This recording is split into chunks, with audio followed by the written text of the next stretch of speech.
آنے کے بعد شوہر کی اطاعت. دیکھیے ایک عورت تھی جس کا شوہر بہت غصے والا تھا. ابھی ریسنٹلی میں نے یہ واقعہ پڑھا, میرے دل کو بہت لگا تو میں بیان کری نوجوان بچیوں کے لیے بالخصوص.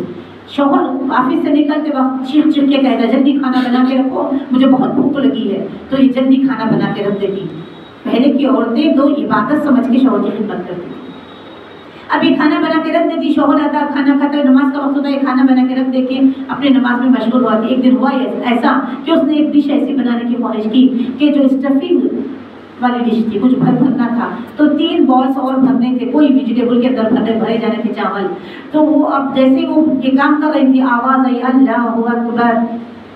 دیکھیے یہاں مولانا کہتے ہیں میرے شیعہ کو لباس سے نہ پہچانو, میرے شیعہ کو نماز کے وقت پہچانو. اذان ہوتے ہی اس کے اندر بے چینی ہو جائے, سمجھو میرا ہے. اب اس نے سوچا کہ اب یہ 3 بجے تک اول وقت مغرب کا بالخصوص نماز کا چلا جائے گا. اس نے ویسے ہی چھوڑا اور مصلی پہ آ گئی, اور آنے کے بعد مصلی پہ آئی, اب یہ نماز میں مشغول ہو گئی. اس کا شوہر آیا, غصے سے, بھوک کی وجہ سے انسان کو غصہ آتا ہے. جلدی جلدی آیا, کہا یہ تو نماز پڑھے جاؤ, دیکھو پک گیا ہوگا.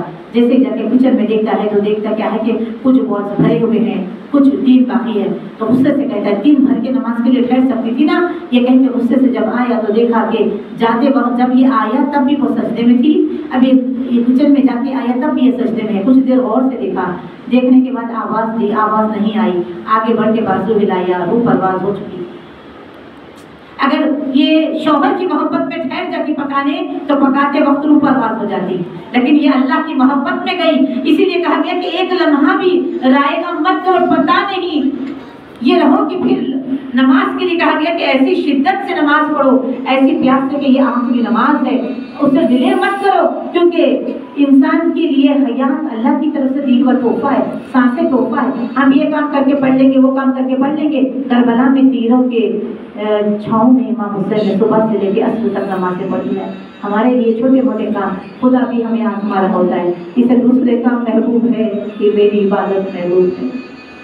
ایک محب ہوتا ہے اور ایک عاشق ہوتا ہے. محب میں اور عاشق میں زمین اور آسمان کا فرق ہے.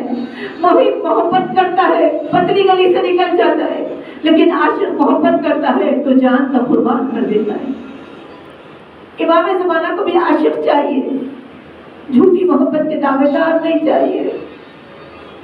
بس ہر رات اور بالخصوص جمعے کا دن آئے, امام کی محبت کا ثبوت دینے کے لیے کون سے کام ہیں جو ہمیں کرنے چاہیے. کوئی نہیں آئے گا, اکیلے آئے ہم دنیا میں. یہ رشتے دار, یہ گھر بار سب ہمیں پاگل بنا دیتے ہیں کام کروا کے. پھر ہمارا سفر بھی اکیلا ہوگا. اس سفر کے لیے اپنے مولا سے جڑنا بہت اہم ہے, بہت ضروری ہے. کیا کام کریں جس سے امام کی قربت؟ 2-4 کام بتاؤں گی.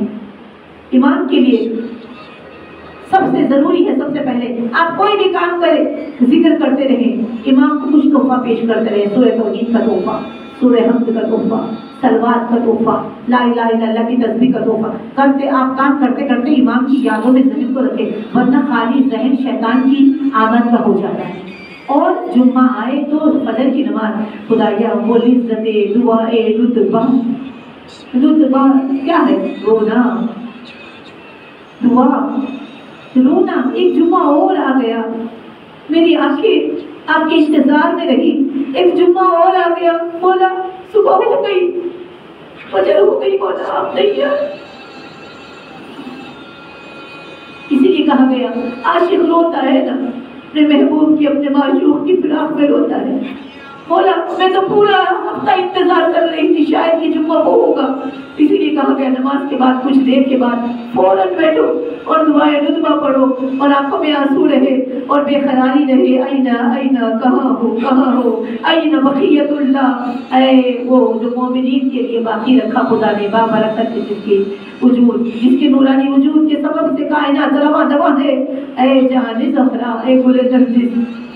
یہ آنکھیں آپ کی یاد میں. کیا خوبصورت شعر کسی کا ہے کہ ہجر میں آپ کے زہرا کے یوسف نظر یعقوب بنتی جا رہی ہے. اے مولا, اے امام زمانہ, ہم گنہگاروں کو قبول کر دو, ہمارے گناہ بخش دو. مولا آپ کا وسیلہ لے کے اللہ کی بارگاہ میں دعا کرتے ہیں کہ وہ نورانی چہرہ, وہ حسین چہرہ, وہ روشن ستاروں کا فرزند، وہ مہتاب کا بیٹا، وہ معجزات کرنے والوں کا بیٹا، جس کے جمال کی زیارت ہمارے وجود کی ہر برائی کو ختم کر دے گی۔ اس زیارت کی تمنا، جیتے ہیں ہم نہ مال نہ دولت کے واسطے مولا، جیتے ہیں ہم تو تیری زیارت کے واسطے۔ عمل کے ساتھ مشتاق زیارت اور ہوتے ہیں، بے عملی کے ساتھ مشتاق زیارت اور ہوتے ہیں۔ خدا یہ وہ ایک لمحہ بھی نہ ہے جس میں ہمارے اور مولا کے درمیان یادوں میں اور اس مضبوط رسی میں فراق اور جدائی آئے۔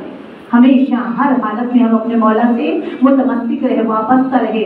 غصہ آئے، بالخصوص خواتین کے لیے، میں اپنے لیے بھی کہہ رہی ہوں، غصہ آئے تو ہم کیا ہوتا ہے، ہم بس ہو جاتے ہیں۔ جب ایمان کو یاد کر کے غصے کے گھونٹ کو پی لیں اور مسکرائیں۔ سامنے والا آپ کو غصہ دلانا چاہتا ہے، سامنے والا آپ کو غیبت کروانا چاہتا ہے۔ آخری زمانے میں یہ ہوگا کہ غیبتیں کروائی جائیں گی، تمہارے جذبات سے کھیلا جائے گا۔ ہم کھلونا نہ بنے بلکہ جذبات پہ قابو رکھیں، دوسروں کو ہمارے اوپر ہنسنے کا موقع نہ دیں، مشکل میں مسکرا کے بتائیں اور کہیں لبیک مہدی، مولا میرا درد دل تو صرف آپ کے لیے ہے۔